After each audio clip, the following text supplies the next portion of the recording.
Hello and welcome to Talk D93, Community Consolidated School District 93's podcast hosted by me, Superintendent Dr. David Hill. In it, I sit down from time to time with amazing CCSD93 staff members or other key figures who impact our district to have conversations about specific CCSD93 programs, services, roles, events, history, and more. Despite the trying circumstances of this school year, it remains our 100th anniversary as a school district, which is cause for celebration. And to help us celebrate, I could not be more excited to welcome today's guest, Dr. Gmitro, who served as CCSD93's third full-time superintendent from 1996 until 2009. Welcome, Dr. Gmitro. Thank you. Hank, thank you so much for being here. Today we'll discuss a bit about CCSD93's history during your tenure as superintendent. The first question I have for you is, can you start by giving us a little background on your education and professional career leading up to your superintendency? Sure, I'd be happy to. But before I do that, I just would like to congratulate everyone in District 93. I just had the opportunity to visit J Stream School and see the work that's been done in the innovation centers and the STEM lab, or the STEM wing, I guess. It's not really a lab. And I was just blown away with the opportunities that those kinds of spaces will provide to the staff and to the students in terms of their learning. And had the opportunity to run into one of the teachers who was here 23 years ago, and I became superintendent, and Ryan commented on the fact that, we had started making technology innovations 20-some years ago and could have never dreamed of the possibilities that now exist for students. So congratulations to everyone on the work that you've accomplished and the kinds of opportunities that you provide to the students who live in District 93. Well, I was certainly proud to be able to show you where we have come in District 93, so thank you for that. It was amazing, and so glad to see that things have continued to improve and grow and change over time, because that's what it's all about for students. In terms of my background, I was a lifelong educator. Started off as a special education teacher for several years, teaching children with learning disabilities and emotional needs at the time that learning disabilities was just becoming a defined field in the state of Illinois. I also taught regular education in 5th grade for a number of years, and both of those experiences were in DeKalb, Illinois, where I went to school at Northern Illinois University. I became a principal in DeKalb for a couple of years, and then moved to a principalship of an elementary school, a K3 building in Glenview, which was a dream job of working with young students and providing them incredible opportunities for literacy and development. And from there, I became an assistant superintendent for instructional services in Palatine. And from there, I moved to District 93 as their superintendent, as a novice superintendent a long time ago now, but spent 13 wonderful years here with an extremely talented staff and a really committed, dedicated Board of Education, supported by a really committed community. So it was a great 13 years. Thank you for sharing that. What did you consider your main objectives during your tenure as superintendent, and how were those accomplished? I think the objective of the superintendent, and really any educational leader, is to get obstacles out of the way and provide the support necessary for the staff, students, and community to work together and provide great learning opportunities for students. And so I always saw my job as superintendent as navigating the external environment for the staff, to provide them with the resources that they needed, and to challenge the obstacles in the political environment or from various constituencies that might get in the way of teachers doing a really outstanding job with students. And Fortunately, District 93 has always been blessed with a really talented, dedicated staff. And so helping them do their best work was always my goal as a superintendent. So one of the things that you're credited with bringing to this district is the philosophy of continuous improvement. So I'm going to retell a little story that I told you in the car. In 2009, I had the opportunity through my doctoral program to visit a district leadership team meeting here in District 93 and watch you deliver what continuous improvement looks like within our school system. I was so fascinated by continuous improvement and what they were doing in District 93, I told myself at that time that I needed to work here. And thankfully, 2 years later, I was hired as the Assistant Superintendent of Business Services in this district, and now, obviously, I'm the superintendent. But a lot of that started with your bringing into the district the Baldrige philosophy and the continuous improvement philosophy. Can you talk a little bit about how you brought that in and some of the benefits that you saw during your tenure as superintendent obviously has led us to things like the J-Stream STEM Lab and other things that we're doing as a district? Sure. A continuous improvement philosophy is really just an organizational excellence kind of approach. And it's really based, Baldrige is a particular model, which I think works really well, but it's based on being really clear about what the expectations are for the organization, in our case, a school district and student learning, and to define those expectations, develop a plan by which you want to implement those expectations over a period of time and all the things that need to happen to make that occur, and then to have a set of agreed upon results that you measure to see whether or not you're making the progress that you want to be making. And so one of the things that I take a small degree of pride in, because it was really the work of others, not me, but setting up a system in which we really improve the educational learning opportunities for students and the academic and learning performance of students. And we measured that carefully over time to say, what is it that we need to be continuing to do because it's working and showing results? What is it that we need to change because it's not working and it's not producing the results that we want? And what is it that we need to do to be innovating and moving towards the future? Because, while you define the expectations of where you want to be going, we as educators don't really know what the world is going to look like for students of today because it's going to change drastically. So how do you prepare them for an unknown future in a way that helps maximize their potential? And so when you think about all of those issues, we began that journey. When I joined the school district, probably the biggest conversation was around the need for space. District 93 was in a really strong growth pattern at that particular time. Student population had increased. They had completed Heritage Lake School and was putting an addition on Western Trail School. And there was a strong segment of the community that felt like we didn't have enough space. Class sizes were large, schools were somewhat crowded, depending on the grade level in various places. And so people were talking about the need to build a school. And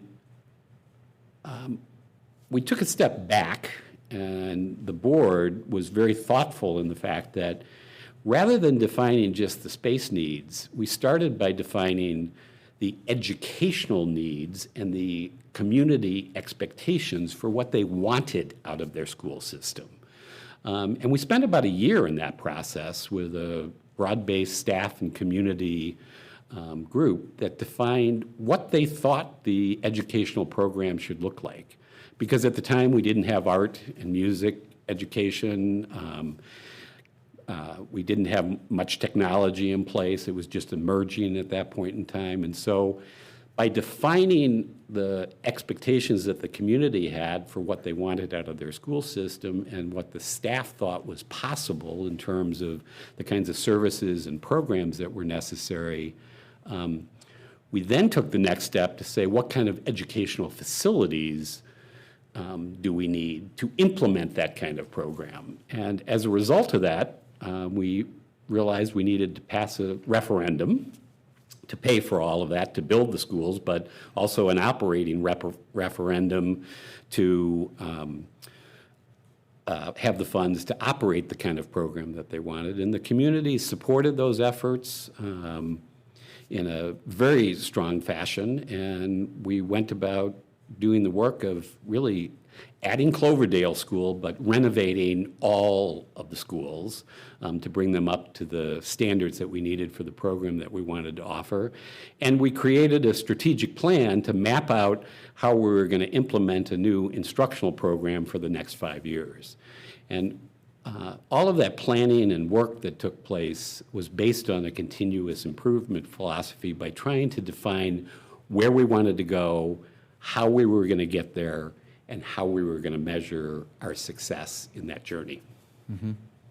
Well, the mindset that you have instilled in the district with continuous improvement still exists today, which is evident based on how we renovate innovation centers, how we have brought technology onto a one-to-one platform, how we have built STEM labs. So we're very thankful for the efforts that you ground broke, shall we say, for our district to be able to move forward in what we're doing. It wasn't me groundbreaking it. It was a desire on the part of the staff and the community to take what was a good school district that had done many, many things really well and provided a really solid education.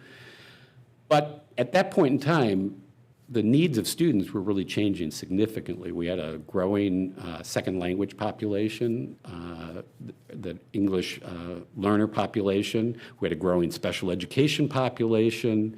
We had a growing overall population to some degree. And so we had a lot of needs to address in terms of where we were going to move forward or how we were going to move forward and address those kinds of needs. And, you know, one of the things that I think is somewhat not always seen because it's not always really public, but one of the things that District 93 did through the leadership of a lot of different people, Jill and Sharon and others, was to really renovate the curriculum process by which differentiation for the vast array of student learning needs became part of the fundamental curriculum. And so it wasn't that you had a curriculum to teach to the middle. You had a curriculum that was developed, and based on the talents of the teachers that worked on that, they defined what were the adaptations that needed to be made for special education students or ELL students or gifted students. And how did you differentiate within a regular classroom for that vast array of needs? And that was all based on the work of the talent and professionalism and expertise of the staff putting that together so that colleagues could benefit from each other's professional knowledge. Mm-hmm. Exactly. So you mentioned a few, but looking back, what were some of the main challenges you faced as superintendent? I think there were a couple of them. Changing an organization and moving in a slightly different direction is always a little bit of a change and a challenge to say an organization thinks one way and has a history of how they've gone about doing work, and when you're asking them to think differently or to take a different approach, it takes some time and nurturing to do that, and there may be some resistance. Fortunately, the professionalism on the part of the staff really helped that. We had very talented leaders helping to lead that effort, but we also had a committed union that was looking at innovation as a positive move forward. And so bringing people together to understand that philosophy and to take the time to explain it and to nurture those efforts was a bit of a challenge initially, but people stepped up to the plate and really became experts at it. District 93, and this may still be the case, was recognized as one of the leaders in process management in terms of how did you go about setting up processes for all different kinds of things, from food service through transportation, through building and grounds operations as well as all of the curriculum areas. So that was one challenge. Technology was certainly a huge challenge. Technology was just emerging, and the concept of having a computer lab in each school so that kids had access to get on a computer for 30 minutes once a week was innovative, or at least emerging at that point in time. And so when we did the renovation, putting computers in every classroom was a big step, and a big step forward, because the infrastructure of the building was not going to support that. So we had to put in the necessary electrical work to support that, the infrastructure for wiring to support those kinds of efforts. And so making those kinds of changes. The other change that was maybe not quite as public was also this really increased political pressure from the state on state testing at the time. It was just kind of emerging. It had been in place for a few years, but there was an increased emphasis on the results of state tests. And one of the challenges, I think, was helping the community and the staff understand that paying attention to results doesn't mean that we want you to teach to the test.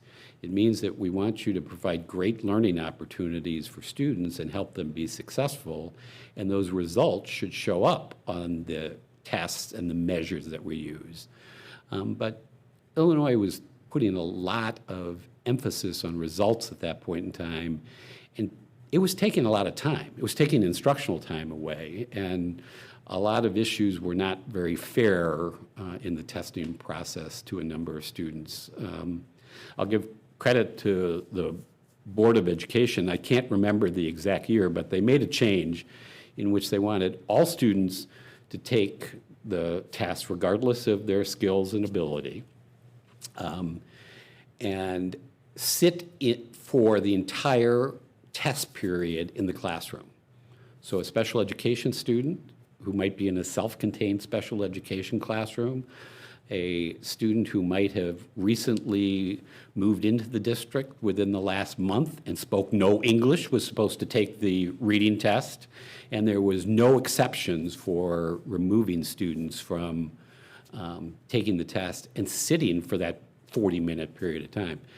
And we talked about this with the board because the staff thought it was exceedingly unfair to a large segment, I shouldn't say a large segment, to a segment of the population of children that just wasn't a healthy environment to put them in. And the board took the stance that they challenged the state to say they were not going to do that. And the state superintendent told us he was going to remove funding if we did not have students sit for that period of time to take those tests. And we got in a rather heated debate over a period of time before the testing week started, and we finally reached a compromise that changed the regulation for the state to say certain students could be excluded after a period of time if it was clear that they could not participate in the test and not have to sit in an environment for 40 minutes doing absolutely nothing. So, those kinds of challenges, and to some degree that's what I mean by removing the obstacles. That was not a battle that teachers needed to fight, but it was a battle that needed to be fought for teachers because they felt it was inappropriate and unprofessional to put children in that kind of environment. But it was a battle that needed to be fought at Springfield, not at the classroom level. Right, certainly for the betterment of students, exactly. Now, you did share a few successes already, but what are some of the other greatest successes of the district during your tenure as superintendent? I think the greatest success is one of the things that I mentioned earlier, and that was the continuous improvement of student learning performance over that period of time. Based on the work that teachers did and how they paid attention to what students were accomplishing, we saw really significant improvement in learning levels and performance levels for students. We also saw increased satisfaction levels on the part of staff and parents with the school district and how they felt about it. We were also measuring student satisfaction at the time. I don't know if you still do that, but we were seeing increased performance levels. One of the biggest challenges I always saw as a superintendent, and I understand it kind of intellectually, but it was always a struggle for me, that how do schools take students that are exceedingly excited about being in school as kindergartners, have really high satisfaction levels when they come to school. And by the time they got to the middle school level, that satisfaction level had started to diminish, sometimes pretty significantly. And the question was, what is it that we're doing as an organization that is producing that result? And, there's lots of reasons that you can come up with for that, but it was always one of those things to say, wouldn't it be great if kids in 8th grade had the same satisfaction level with school that they had as kindergartners? Wouldn't that be a great accomplishment in terms of how kids felt about being in school? So maybe you've accomplished that now, hopefully, but... We're still using the continuous improvement process to get to that level, yes. But we are certainly surveying our students. We're talking to our students, try to figure out things like engagement, why they are diminishing as they get older, try to figure out some of those things. But like you said, it's a puzzle to try to figure out what happens from kindergarten to them starting 8th grade. Right. Well, if you look at some of the opportunities that they'll now have in the STEM labs, and the kind of how those environments have been redesigned to be student-friendly and really designed around student engagement. That was something we didn't think enough about 25 years ago. Right. Any other interesting facts or items that you'd like to share with our D93 podcast listeners today?